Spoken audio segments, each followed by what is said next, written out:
নমস্কার বন্ধুরা, বন্দনা রান্নাঘরে আপনাদেরকে সবাইকে স্বাগত। ডিমের টেবিল রেসিপি নিয়ে আজকে আপনাদের সামনে এসেছি। ভিডিওটা ভালো লাগলে সাবস্ক্রাইব করবেন বেল আইকন প্রেস করে, এবং নতুন এবং পুরনো ভিউয়ার্সরা লাইক শেয়ার কমেন্ট করতে অবশ্যই ভুলবেন না। চলুন শুরু করা যাক আজকের রেসিপি।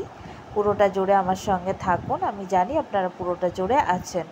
এই যে 4টে ডিম সিদ্ধ করে নিয়েছি। সিদ্ধ করাটা আমি দেখাইনি, কুকারে সিদ্ধ করেছি বা কড়াতেও সিদ্ধ করতে পারেন। 3টে বড় বড় আলু কেটে নিয়ে সিদ্ধ করে নিয়েছি, সেটাও আর দেখাইনি কারণ আলু সিদ্ধ করতে সবাই জানে।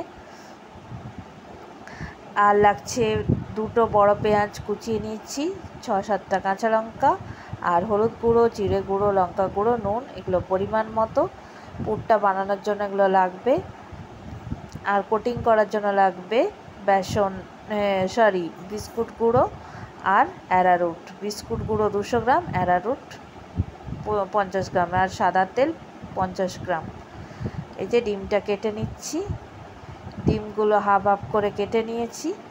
এবার কড়াতে সরষের তেল দিয়ে পুরটা তৈরি করব। পেঁয়াজ কাঁচা লঙ্কা দিয়ে দিচ্ছি।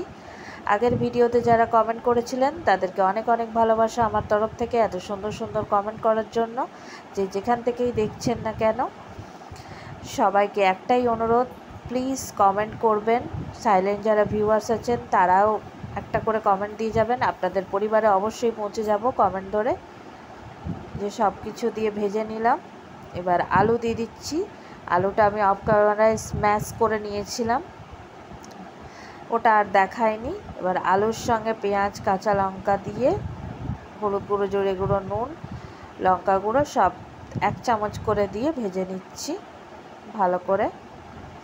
আর এই চপটা বাড়িতে গেস্ট এলে ভেজে দেবেন বা নিজেরাও খেতে পারেন সন্ধ্যেবেলায় স্ন্যাক্সে, খুব ভালো লাগবে। এই যে পুরটা তৈরি হয়ে গেছে, এই যে আলুর পুরটা এবার আমি গোল গোল করে ডিমের সঙ্গে তৈরি করে নিচ্ছি। অ্যারারুটে ডুবিয়ে বিস্কুট গুঁড়োয় কোটিংটা করে নিচ্ছি। বিস্কুট গুঁড়োটা একটু বেশি লাগবে, যত বিস্কুট গুঁড়ো বেশি দেবেন ক্রিপসি হবে ব্যাপার, মানে ডিমের টেবিলটা খেতে।